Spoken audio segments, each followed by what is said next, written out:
savoir et comprendre les plus récentes nouvelles qui nous touchent. Tout savoir en 24 minutes. Bienvenue à Tout savoir en 24 minutes avec Isabelle Maréchal. Oui. Bonjour Isabelle. Ça va bien, Alex? Ça va très bien, toi. On se retrouve. On se retrouve, oui. Donc, beaucoup de choses aujourd'hui. Ouais, hein? il se passe pas mal de choses dans l'actualité. Peut-être à commencer par cette nouvelle qui est tombée en plein milieu de journée. Encore du sabotage du côté de Nordvolt et du site de la nouvelle usine de batterie à Saint-Basile-le-Grand. Puis quand je dis encore, c'est parce que c'est pas la première fois là, qu'on voit des actes de vandalisme qui pourrait s'avérer quand même assez grave. Là, on avait vu au départ des morceaux de métal être plantés dans plusieurs arbres là, qui devaient être abattus sur le terrain de la multinationale. Ouais, ce qui est extrêmement dangereux. Là. On avait demandé à toutes sortes d'experts ici à Cube, entre autres, pour savoir qu'est-ce qu'il y avait comme risque si on coupe ça. Oui, ça peut briser de la machinerie, ce qui était l'objectif des vandales dans cette histoire-là. Mais ça peut aussi, là, tu coupes un morceau de métal sans savoir qu'il est dans un arbre avec une énorme scie, ça revole, ça peut blesser, voire tuer aussi un travailleur. Puis malheureusement, dans le cas qui nous intéresse aujourd'hui, c'est encore un acte qui vise les gens qui travaillent du côté du chantier de Nordvolt. Et cette fois-ci, c'est des objets incendiaires qui ont été placés sous des véhicules qui sont utilisés pour la construction, enlever les arbres et autres du terrain. Au départ, on parlait d'engins explosifs artisanaux. Finalement, j'allais dire ce n'est, mais c'est du matériel incendiaire. Donc, mais genre, c'est quoi? On pourrait penser à des accélérants comme du pétrole, là, par exemple, là, de l'essence, des bidons d'essence ou encore un dispositif pour que ça s'enflamme. Un cocktail Molotov, peut-être. On est resté assez vague, merci, là, sur les objets exacts qui ont été trouvés. Là, j'imagine que la police fait une enquête, Alex. La police, effectivement, là, la régie intermunicipale de police de Richelieu-Saint-Laurent qui s'est mise là-dessus aujourd'hui. Le porte-parole de l'entreprise aussi, là, le président, le directeur général, en fait, de Nordvolt, l'Amérique du Nord, Pablo Cerruti, qui est sorti pour décrier tout ça, parce que là, c'est du danger directement pour les gens qui travaillent sur le terrain de Nordvolt. On se comprendra que oui, il peut y avoir des oppositions au projet. Oui, il y a des gens qui peuvent décrier le terrain qui est utilisé pour ce projet-là aussi. Mais il n'y a pas de mots, Alex, pour décrire ça. Voyons donc. Ça frôle le terrorisme, là, on s'entend. Là, on n'ira pas aussi fort. Le mot est fort, c'est certainement des tatars là, qui font ça puis qui pensent pas. Tu sais, des espèces de têtes de linotte, là, qui réfléchissent pas à leurs actions, qui veulent faire un coup d'éclat. Mais tu sais, Pierre Fitzgibbon et Benoît Charette, les ministres de l'Environnement, ont réagi. Et sincèrement, moi, je pense qu'il faut que le gouvernement soit très ferme par rapport à ça. On peut pas laisser faire ça. Oui, surtout qu'ils ne sont pas les seuls à avoir été les victimes non plus, à avoir fait les frais des gens qui clairement s'opposent, militent pour pas que le projet ait lieu. Il y a des actes de vandalisme aussi qui ont été perpétrés dans les bureaux du Centre de valorisation du bois urbain. Qu'est-ce que c'est? C'est une entreprise à Saint-Bruno-de-Montarville qui, eux, on les a déjà reçus ici à Cube, vont prendre les arbres essentiellement qui sont coupés sur le terrain de Nordvolt pour les revaloriser. Les réutiliser. C'est les gens, là, je suis pas sûr que les vandales dans cette histoire-là comprennent. C'est les gens là, qui prennent ce bois-là puis qui le récupèrent, qui le réutilisent. C'est un geste environnemental. Mais comme ils travaillent sur Nordvolt, qu'est-ce qu'ils ont vécu? Peu de détails pour l'instant, mais on parle d'actes de vandalisme. À leur bureau. À leur bureau, à eux. Donc, on tente de faire peur et aux ouvriers qui travaillent sur le chantier et aux gens aux alentours qui vont récupérer tout ça. Bref, assez de déplorable. Merci. Hâte de voir s'il va y avoir également des arrestations dans ce dossier-là. Comme je le dis, l'enquête policière, elle, est en cours. Actualité. L'autre dossier qui était très surveillé et très attendu aujourd'hui, c'était la fameuse rencontre entre Mme Guilbeault, la ministre des Transports, et les maires des grandes villes qui en ont du transport en commun, puis du transport en commun déficitaire particulièrement. Oui, c'était ça le but de la rencontre. C'était ça le but de la rencontre. Voir si Québec allait éponger les dettes. Oui, puis il y a fort à parier quand même que ça devait être une drôle de rencontre. En commençant, là, on se comprend aujourd'hui, c'était non seulement une rencontre virtuelle, donc en Zoom, un bon classique, mais surtout, c'est que ça fait des semaines et des semaines qu'on a les maires d'un côté, le gouvernement de l'autre qui se lance, des trucs pas fins, je vais le dire comme ça, à la tête, des insultes, ou parler des maires comme des quêteux, dernière fois, parler de Mme Guilbeault comme quoi elle n'est pas responsable dans le dossier du transport. Bref, il y a eu beaucoup d'échanges de paroles, puis aujourd'hui, semble-t-il que c'était une rencontre qui a été productive. Oui, ils ont dit productive. Et courtoise. Voilà. Courtoise, c'est les mots qu'a utilisé Mme Guilbeault au sortir de tout ça. Les maires en question, c'était Québec, Montréal, Lévis, Laval, Longueuil, Sherbrooke, Trois-Rivières, Saguenay et Gatineau qui étaient présents. Et là, on a d'autres rencontres qui sont prévues entre les maires. Courtois, ça veut juste dire poli, là, on s'entend? Oh oui, ça veut pas dire qu'ils sont arrivés à Ça veut pas dire que tu as beaucoup... Non, pas du tout. Tu as beaucoup avancé. Il y a un chiffre qui flotte déjà depuis un bon moment, d'abord rapporté dans les pages de la presse, qui dit que ce serait 200 millions de dollars là, qu'on déciderait d'éponger. Les maires demandaient le double. Oui, quelque chose comme 420 millions, si je ne m'abuse. Et ça, c'est pour éponger, dans le fond, le déficit conjoncturel des grandes sociétés de transport. En gros, c'est ce qui a été accumulé par la baisse d'achalandage pendant la pandémie, là, grosso modo. Parce qu'il y a le déficit structurel, puis il y a le déficit conjoncturel. C'est pas la même affaire. Non, pas du tout, parce que d'un autre côté, c'est le déficit qu'on fait, puis qu'on risque de faire toutes les années à suivre s'il n'y a rien qui change du côté là, des grands modes de transport collectif du Québec. Puis là, c'est des sociétés qu'on veut ausculter, on va le dire comme ça. Là. Déjà qu'il y a un rapport qui a été demandé par la ministre, là, à savoir à l'intérieur des compagnies elles-mêmes, comment on gère ça, où va l'argent, etc. Ça reste à voir. C'est un exercice intéressant, par exemple. C'est un exercice intéressant, sachant qu'il y a des postes, ça a été dévoilé quand même des derniers mois, il y a des postes dans des sociétés de transport en commun qui sont payés bien plus cher, des fois comme 30% plus cher que leur pendant qui serait fonctionnaire, par exemple, dans une autre société d'État. Donc, il y a sûrement des modes comme ça là, à revoir de ce côté.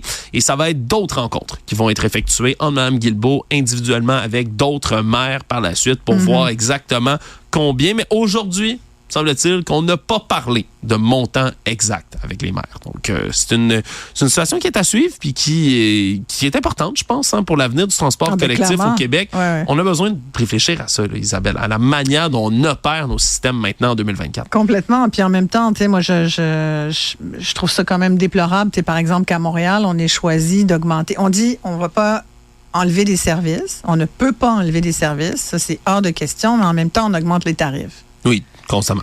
Et là, tu te dis, est-ce qu'on veut vraiment... Moi, je me demande, est-ce qu'on veut vraiment que les gens l'utilisent, le transport en commun? Si tu augmentes le tarif, c'est très bien là, pour les personnes âgées, là, d'avoir un peu démocratisé, d'avoir rendu ça gratuit à certaines heures. Mais là, encore, une augmentation de la fameuse carte puce, sincèrement, je trouve que c'est un frein de plus en plus à l'entrée. Il y a du monde qui ne vont pas prendre le transport en commun. L'été, à la rigueur, tu peux prendre des Bixi, tu peux marcher.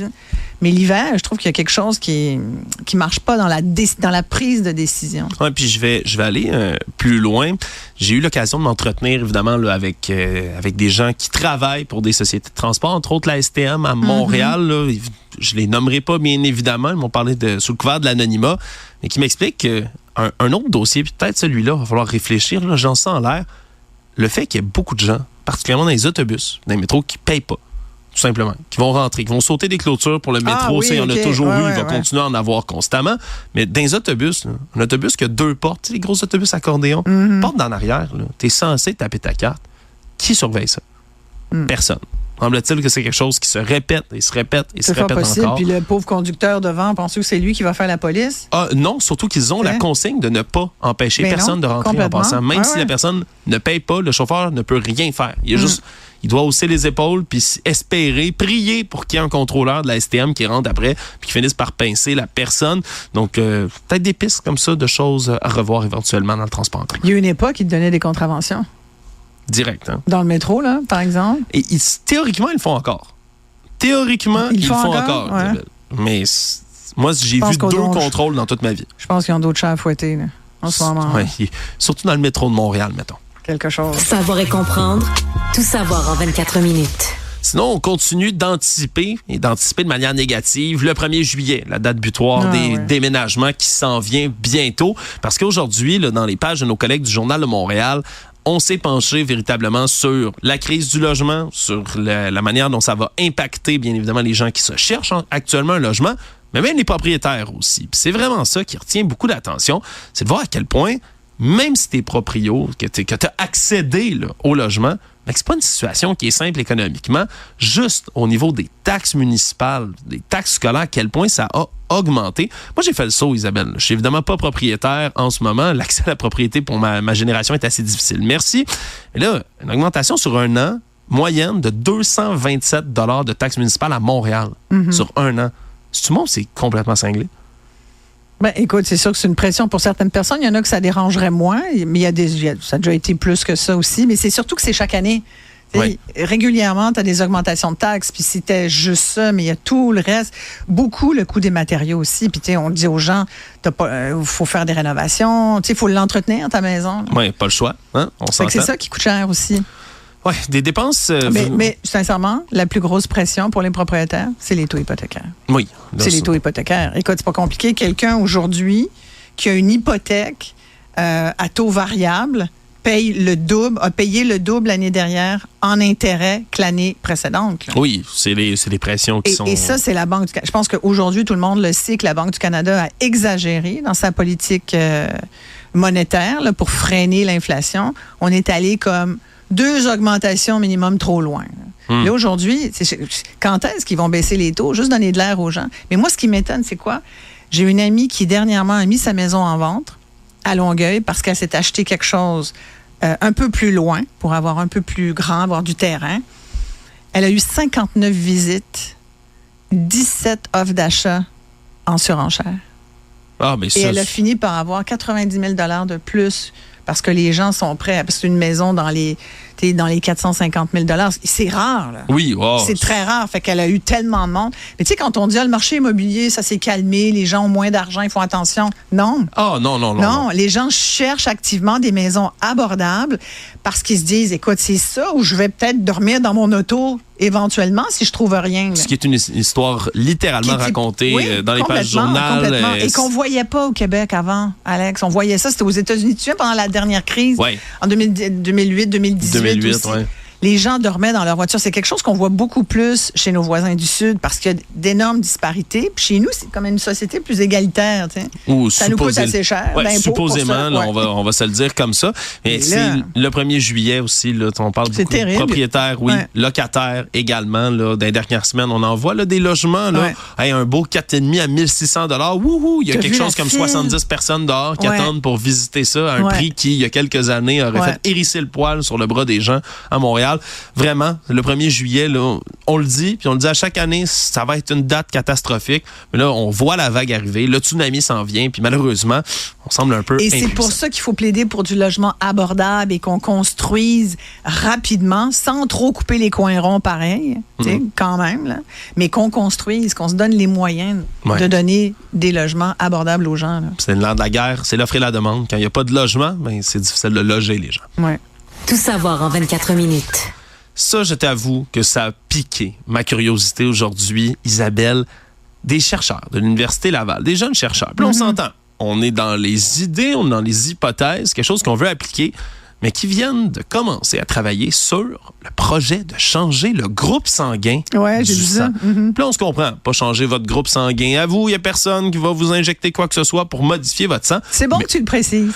Écoute, moi, je vois assez de groupes conspirationnistes et complotistes dans une journée qui se mettent à flipper sur des manipulations génétiques sanguines imaginaires. Ça vaut la peine de le préciser. Parce que oui, en ce moment, dans les banques de sang, on le sait, il y a des pénuries. Chaque année, ça revient, puis particulièrement depuis la pandémie, excessivement difficile d'avoir accès à un stock sanguin qui se renouvelle rapidement.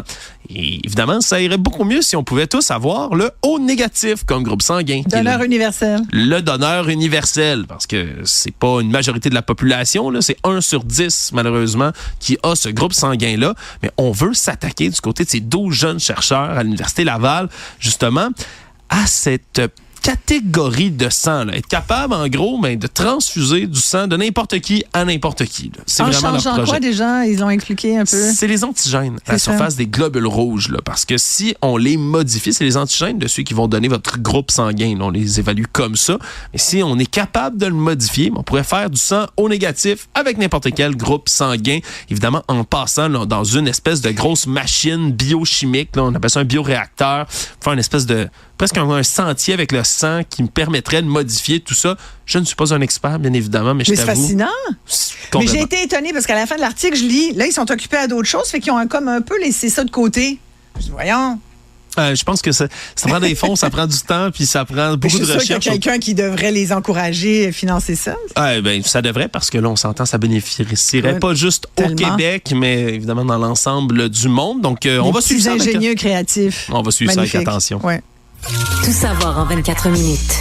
Triste nouvelle pour la francophonie au grand complet. Le présentateur, écrivain, animateur français Bernard Pivot qui s'est malheureusement... bien ici au Québec, il est venu souvent nous voir. Ouais. Moi, j'ai eu l'occasion de le rencontrer. C'est-tu vrai? Ben oui, je l'ai interviewé une couple de fois. Homme charmant? Ouais. Écoute, tellement. Et un homme de grandes lettres et en même temps très humain, très accessible. Oui.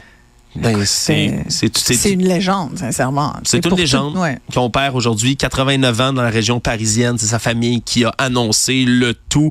Donc, lui qui a été connu particulièrement pour ses célèbres émissions à Bouillon de culture, apostrophe, bien évidemment. Sa fameuse dictée aussi. La fameuse dictée, évidemment. Oui. Il y a eu les Dico d'or aussi. Hein, c'est ça, le championnat d'orthographe. Ça a fait le tour du monde, même ici au Québec, si je ne m'abuse. Je suis un peu jeune pour ça. Il a été au Goncourt aussi, il me semble. En 2004, il est entré au Goncourt. Il est devenu le président en 2014, s'en est retiré en 2019. Donc, un monument de la francophonie, un monument qui est célébré aujourd'hui, là, malheureusement, là, avec son décès. Donc, ça touche pas mal tout le monde ici et outre-mer. On enchaîne avec les nouvelles économiques du jour parce que tantôt, on parlait de l'habitation puis à quel point c'est difficile de se loger. Mais maintenant, savez-vous que ça va être difficile aussi de ne pas puer? Ben oui, selon un sondage léger. Tu te demandais où je m'en allais avec ça? Oui, c'est ça. Sondage léger qui paraît, puis honnêtement, qui est fort déprimant, je trouve, qui démontre que il y a de plus en plus de Québécois, 1 sur 3, qui commence à limiter ou à modifier ses habitudes de consommation de produits d'hygiène personnelle à cause, bien évidemment, de l'augmentation du coût de la vie en général. Et que je faisais une bien mauvaise blague en disant qu'il y a de plus en plus de gens qui vont puer le swing dans le métro, peut-être, mais c'est vraiment tragique quand ça se met à frapper comme ça. Oui, déodorant, mais shampoing, dentifrice, savon, les produits menstruels, du papier de toilette, augmentation du vol de papier de toilette dans les endroits publics. Quand c'est rendu que les gens doivent aller voler le rouleau du dépanneur, on a un problème. Là. On s'entend. Mais c'est très cher, Alex, quand tu regardes ça. Tu sais, tout ce qui est essuie-tout, papier de toilette, Kleenex, bon, là, je dis la marque, là, mais papier mouchoir, tous ces produits-là, tous les savons à laver, écoute, c'est cher, ces maudits produits-là. Puis, il faut les diluer. Moi, je vous donne mon truc. Moi, je les dilue. Ouais. Parce que, ouais. C'est de l'assouplisseur, des trucs comme ça. Puis j'essaie de prendre le moins chimique possible. Mais tu peux les diluer. Il faudrait vraiment que tu nous fasses la liste complète de tous tes trucs domestiques. Moi, je suis madame, à chaque fois, je sais. Je suis Madame Truc. Voilà, Madame Truc, mais c'est mais tu sais, papier de toilette, tu peux pas trop lésiner. Là. Non. Puis il y a une différence sur le 2 plis versus le 3 ou 4 plis. Oui. Oui, il y a une différence quand même. Puis ça arrache à 2 quand même. Mais c'est pour ça que j'ai trouvé ça spécial qu'il y ait des gens qui volent les rouleaux de papier de toilette en public ou dans des établissements publics parce que c'est rare que ce soit plus qu'un 1 épaisseur. Il faut que t'en sortes pas mal. Puis le dentifrice, on a déjà un problème. T'sais, les dents, là... surtout au Québec, on n'a pas forcément, on n'a pas la meilleure habitude par rapport à tout ce qui est soins dentaires parce que ça coûte cher. Ouais, épidémie de carie chez les jeunes d'ailleurs, ça c'est des habitudes, là, on s'entend, c'est plus que les traitements. Et beaucoup de dentistes le disent, pas assez souvent à mon goût, mais je pense que c'est à nous les médias de le répéter. L'hygiène dentaire fait en sorte que tu vas avoir, si tu es bien dans ta bouche, c'est le cas de le dire, si tu prends bien soin de ton hygiène dentaire, ça va t'éviter certaines maladies quand tu vas avancer en âge. Et ça, c'est important de le dire, là, parce que toutes les maladies buccales, quand tu vieillis, là, sont très importantes et finissent par être coûteuses aussi. Oui. Donc, moi, je trouve qu'on devrait aider les gens. Là, mais tu as un traitement de canal à 1250$, là, qu'est-ce que tu veux, que les gens Hey, 1250$. Oui, on s'entend que si tu te mets à couper le dentifrice dans tes dépenses, tu risques d'en avoir des pas mal plus grosses là, plus tard, d'hypothéquer ta santé. Il est en spécial chez Jean Coutu à 88 cents, si ça vous intéresse. Moi, je suis Madame Circulaire aussi. Jean Coutu, tu devrais mettre des pubs c'est un ami. Là, à t'entendre. C'est un ami. Moi, je fais mes circulaires. Puis là, je mets des X, OK, là, puis là, puis là, puis là. Bon. Tu vois? Tu nous partageras ça. Tellement. Le monde. Sur la scène internationale, nouvelle d'importance, alors qu'on apprend aujourd'hui que le Hamas aurait accepté un cessez-le-feu proposé par l'Égypte et le Qatar. Faut comprendre, ça fait déjà là, des semaines et des semaines que les 2 autres pays du Moyen-Orient travaille activement pour essayer de trouver une solution de cesser le feu. Et tu l'as bien dit, c'est l'Égypte et le Qatar qui négocient. Et non pas le Hamas, c'est Israël. Non, exactement. Là. C'est Égypte, Qatar, États-Unis qui font de la médiation depuis un bon moment. Là. Fait même, je dis des semaines, c'est des mois. Là. On essaie de créer une entente de trêve qui pourrait convenir aux deux parties. Et là, la proposition qui est sur la table actuellement, là, on parle de 3 phases de désescalade, si on veut, 42 jours par phase. Là. Donc, on se comprend, là, c'est sur une longue période. Là-dedans, ça inclut, oui, un retrait israélien complet de la bande de Gaza sur ces 3 phases-là, un retour des gens qui sont déplacés, un échange d'otages, là, donc pour ramener tous les otages israéliens qui sont encore entre les griffes du Hamas, et faire un échange avec des prisonniers palestiniens qui sont détenus par Israël, et à la fin de tout ça, un cessez-le-feu permanent. Du moins, c'est ce que le plan prévoit. Parce que pour l'instant, le Hamas a accepté. Reste à voir ce que va faire Israël. C'est ça. C'est pas clair. On a entendu le froid et le chaud en début de journée. Oui, parce que depuis déjà là, ce matin, on est en train de demander là, du côté de l'armée israélienne à beaucoup de réfugiés palestiniens de se déplacer, là, particulièrement à Rafah, une ville de la lisière sud de la bande de Gaza, où les bombardements sont intenses et il y a de la population massée là qui ont de la difficulté à se déplacer. Donc, de leur demander rapidement de s'en aller sous peine de subir d'autres bombardements ou d'autres assauts. Mais c'est certain que c'était... Je pense qu'on parle de 100 000 personnes, quelque chose comme ça. Oui, il y a beaucoup de gens qui sont sur place. Mais pour l'instant, reste à voir si Israël vont accepter parce que dans les dernières propositions qui ont été faites, il y a 2 points sur lesquels Israël ne voulait jamais bouger. C'était la restitution des otages. Là, ça semble être le cas dans cette proposition-ci. Mais aussi, ils veulent poursuivre, selon Benjamin Netanyahou, poursuivre l'offensive jusqu'à la fin. Ils veulent l'éradication complète du Hamas. Donc, est-ce que cette proposition-là, qui, on se comprend, ne prévoit pas cette clause-là, puisqu'elle est acceptée par la Hamas elle-même, pourrait être acceptée par Israël? La balle est dans leur camp. Il y a une question de trêve temporaire versus trêve permanente. Oui, puis après ça, il y a les pauses humanitaires, puis d'établir des corridors humanitaires aussi. Dans tous les cas, la population palestinienne est coincée sur place. Il y a des gens, des centaines de milliers de personnes là, qui sont déplacées, réfugiées, sans nourriture, sans eau. Donc, c'est une situation qui est insoutenable dans tous les cas. Reste à voir qu'est-ce qui va se passer. Mais ensuite, c'est la balle dans le camp d'Israël pour ça, mais il faut voir avec eux. depuis un moment d'ailleurs, oui. Donc, si c'est pas des termes qui leur conviennent, est-ce qu'ils vont y aller d'une contre-proposition aussi? Mais ça reste à voir également. Le Monde. En terminant, là, Donald Trump. Là, les jours se suivent et se ressemblent pour M. Trump, qui a une petite pause en fin de semaine de son procès pénal à New York. Je le rappelle en quelques lignes, l'affaire Stormy Daniels, un paiement de hush money, comme on dit en anglais, de l'argent du silence pour faire taire une aventure qu'il aurait eue avec la star du X il y a de cela plusieurs années, lors de la première campagne électorale qu'il a remportée en 2016. Et là, même s'il a pu profiter de sa fin de semaine, il est allé au Grand Prix de Miami, il a pris des petites photos. Mais aujourd'hui, c'est retour en cours pour lui. Et là, il est allé au Grand Prix de Miami, finalement, parce qu'il était supposé être persona non grata. Il était persona non grata sur les paddocks, l'endroit où... parce que... Fait qu'il s'est acheté des billets, finalement? C'est ça, il a dû s'acheter des billets, puis aller quand même prendre des belles petites photos avec un peu tout le monde, faire acte de présence. Mais dès le retour ce matin au tribunal, il y avait des mauvaises nouvelles. Pour lui, le juge Juan Merchan, qui préside, évidemment, son procès, l'a condamné encore une fois à une amende de $1,000. Bon, on se comprend, c'est des peanuts pour M. Trump. C'est le principe. Mais surtout, l'a menacé de véritables peines d'incarcération cette fois-ci parce qu'il a encore violé son gag order, l'ordre de garder le silence qu'il a autour de ce procès-là. Puis qu'on dit silence. Il ne doit pas dire un mot, c'est ça? Non, évidemment pas. C'est ce que lui dit. Lui a même affirmé faussement la semaine dernière avec son avocat que ça l'empêchait de témoigner à son procès. Ce qui est complètement faux, soit dit en passant. C'est juste qu'il n'a pas le droit de menacer et d'attaquer verbalement les témoins et les jurés, les gens qui participent au procès. Sauf que fait M. Trump chaque jour avant de rentrer là? Il fait exactement ce qu'on vient de lui demander de ne pas faire. La dernière fois, c'était presque 10 minutes après avoir reçu un gag order. Ça a fait sermonner $9,000 dernière fois parce qu'il y avait 9 infractions différentes. Il a recommencé presque instantanément.